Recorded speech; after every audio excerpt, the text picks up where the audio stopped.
On a chilly morning, a young girl named Nyla Rowan walked into Sterling Gate Bank. She looked tiny against the towering glass walls and gleaming marble floors. In her hand, she clutched a faded, scratched card, the last thing her mother had given her before she passed away. Nyla had never checked it, assuming it was empty, just a painful reminder of what she'd lost. But days without food had driven her to this. People in polished shoes and tailored suits glanced at her with discomfort, hurrying past. When Nyla approached the front desk, the receptionist forced a smile. But when Nyla asked to check this old card, the trembling hope in her voice softened the woman's expression. She directed Nyla to a special section, and Nyla quietly followed, unaware that someone powerful was already watching. Dorian Vale, a man known for his sharp mind and cold exterior, sat at a high-security terminal. His world was numbers and power until he noticed the out-of-place girl being led his way. He usually dismissed interruptions, but something about the way she clutched that old card made him pause. An officer apologized, explaining that only Dorian's terminal could access extremely old accounts. Dorian was amused, a billionaire analyst, being asked to check a child's card. Nyla hesitated, her hands trembling as she handed it over. The moment it touched his fingers, Dorian felt an unexpected weight to it. When Dorian inserted the card, he expected an error. Instead, the screen lit up with numbers that made no sense for a child in second-hand clothes. His amusement vanished. He leaned closer, his advisors freezing as they saw the display. Nyla stood confused, seeing only the shocked expressions of the adults. Dorian whispered, "This can't be right." The officer recognized the account structure.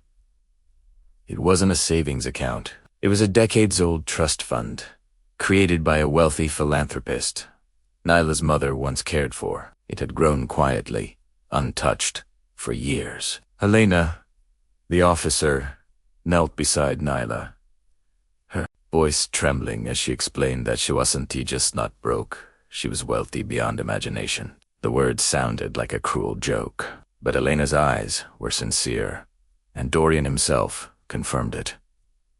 "It's real," he said softly, "and it belongs to you." Murmurs filled the room. People who had ignored Nyla moments before now stared in awe. Tears stung her eyes. Her mother had left her something real, something life-changing. Dorian handed her a glass of water, his voice no longer cold. "Let's take this one step at a time." In a private room, Dorian found himself unexpectedly affected, reminded of a sister he had lost. "Why didn't my mom tell me?" Nyla whispered. Helena suggested her mother may not have known how large the fund had grown. Nyla's voice cracked. "I needed her." Dorian stepped forward, his tone softer than anyone had ever heard. "She made sure you'd have a future." When Nyla asked if someone could take the money, Dorian shook his head firmly. "No, and I won't let anyone try." Back in the lobby, the bustling bank fell silent. All eyes were on Nyla. "Why are they looking at me?" she whispered. Helena sighed. "Because they see you now. I liked it better when they didn't."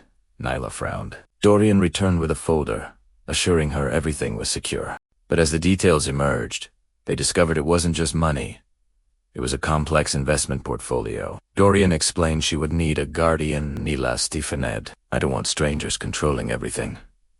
Dorian knelt to meet her eyes. "Then you choose who to trust." By afternoon, reporters had gathered outside.